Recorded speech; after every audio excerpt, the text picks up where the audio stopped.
welcome again. You guys had a nice dinner, your salmon dinner with a little bit of pork chops and peas. A little bit of rest time. Rest time for the GSDs with their deep chests, and they don't want to have that gastric thing. Okay? Alright? Grapey, rest the tummies. Time to rest.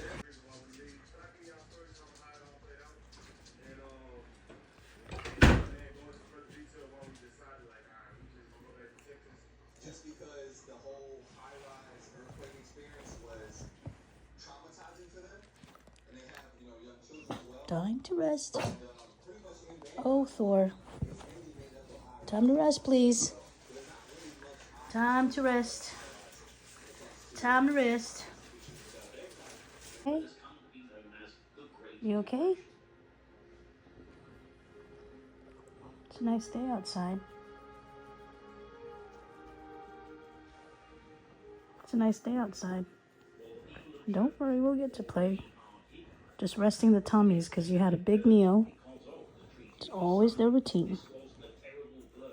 Always the routine. Right, Grady? It's the routine. It's the routine.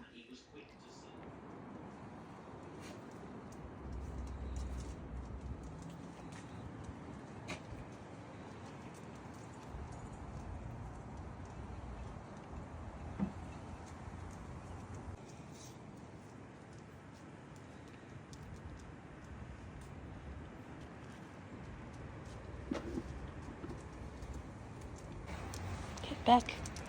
Back. Watch out for Thor. Back. Up. Oh, good catch. Good catch. Let me just bring these things into the house. I'll be right back. I'll be right back, girls. Right back. Good morning, Thor.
Hey friends, good morning. It's a Monday morning. I might upload this.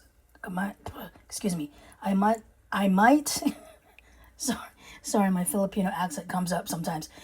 I might upload this possibly on Tuesday. My kitchen is just so full and so busy. But I'm making a mess. I am making a special acidic compost smoothie because our compost bin is completely full.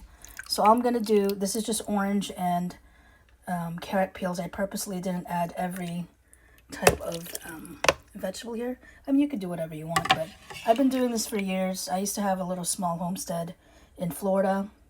We moved here about 8 years ago. And so I've had to contend with a smaller piece of land, or smaller piece of property, not really land, and do my best here to grow our own food, our food for my family. And so I used to make compost teas and compost smoothies using the vegetable scraps and garden scraps. A lot of times I used to give it to my chickens. So if you have chickens, dudes, you're so blessed, you're so fortunate, you're so lucky. That's so awesome. Unfortunately, I can't do it on our property. Our property is just too small. And just to be real, in the city, I mean, rats are everywhere, but especially in the city, you know, where everybody's a lot closer. I'm dying to have some, like, we're allowed to have 3, but it's not just the best thing for us. You know, oh, sorry, that's my dog. She sounds like an older gentleman, like, grunting. She's kind of sleeping. Anyways, so I'm making this compost smoothie. So I used to use all the debris, not debris, but garden scraps, kitchen scraps. And then a lot of the scraps I actually used to give to the chickens, the birds. Okay, we went through that already. And we used to have rabbits. The rabbits, I know if some of you guys are vegan, sorry, but we were planning to harvest them, but then I just couldn't do it. Like, we had meat birds and everything, but you know, I grew up in the city, dudes, and when you do like the homesteading and you're set out to do it, you don't realize the emotional toll and physical toll it gets on you. But anyways, so let's do this. This is a really good blender, by the way, Ninja.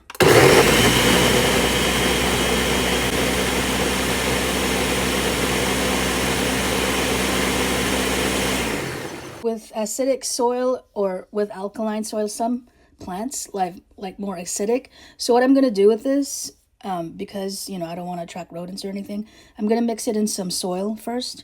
My compost pile is just too full. I've been like composting a lot of our stuff, reducing the waste that we put in our trash, which has been great. But I'm going to mix this with dirt first, let it sit there for a couple of days. Or what I might do, even better, I might just let this sit in a container outside, let it sit outside, let it ferment a bit, and then, which is normally what I do and what people do, and then I'll mix it up with some soil. And so this is stuff I do every day, guys. Not this every day, but just this is part of my daily life. My edits aren't fancy. This is just my life, my messy counters. I won't show. I'm doing so much, guys. So many tasks in between. My huge challenge with my chronic illness, it keeps me healthy, actually. Having to do these tasks along with taking care of my family, cooking 3 times a day. I also cook for my dogs. I have GSDs, I have a terrier, trying to keep them healthy. At the same time, keep myself healthy with conventional and natural meds. You know, I believe in integrated medicine. And, just a lot to do, a lot on my list. But anyways, you guys try this. See if you guys like this, okay? Compost tea, compost smoothie. Do a lot of research on Google, YouTube. Great way to reduce your waste. You know, basically that's it. Oh, you guys want to see it? It's just orange peels and carrots, blood oranges, caracara oranges, real good stuff. The plants will enjoy their morning smoothie. Better than Erewhon. It's free. It's free. You know what I mean? It's not $25 per smoothie. I wanted to just show you all and show off my little cherry blossom tree here. I think this is the most it's ever bloomed, to tell you the truth. And I'm really happy with it. I've tried my best to prune this tree. And we did it years ago, maybe like a year into living here. This tree was pruned, and now it's just flowering so much more. I just remember where it just didn't even have hardly any blooms, and now it's just producing so many pretty cherry tree blossom blooms. This is actually, I believe this is actually a red Canadian cherry blossom tree. I kind of looked it up, so I'm gonna ask my local nursery folks, friends at our local nursery. It's so pretty, guys, and it's nice. And then my neighbor has one too, huge ones.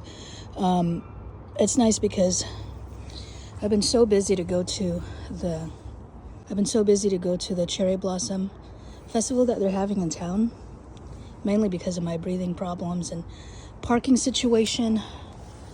But don't mind my yard, it's very messy. We got cardboard down because of our dogs. Our yard gets muddy. So this is what you call a primrose, and I did do some deadheading. Deadheading is basically when you see a flower, it's not doing so hot. A lot of it has to do with the cold. It gets warm and then it gets cold. This one's okay. And then there's some blooms, so then the plant can focus on the rest of the blooms and the rest of the health of the plant. And to tell the truth, guys, or I didn't realize that primroses were perennials, meaning they'll come back year after year. Once you plant them, they usually come back as long as you take care of them. I think with them, slugs might be a problem possibly, so make sure you check out your plants, look under leaves, look in the soil to see if you got slugs. If you see like these little trails of clear glue, kind of looks like glue, take care of that, because it's going to be a real big problem. And there's ways to do it, putting a little bit of beer on the side of your garden, or lots of methods. Look it up on YouTube, look it up on Google. Slug problems, we do have that problem here, especially if you live near I believe if you live near a stream, that could cause you some issues as far as the slug problem goes. And then some of my other plants are coming back. I forgot what this is called, but it was part of a hanging basket, and I just let her grow there because she looks like she's really happy there. She's been there for 2 years now, and I was planning to transplant her, but when plants are thriving, I just let them be until they let me know. But maybe she is letting me know because the roots, oh no, that's hair. Is that dog hair? Oh, that's dog hair. It's my dog's hair. Anyways, have a good morning, guys.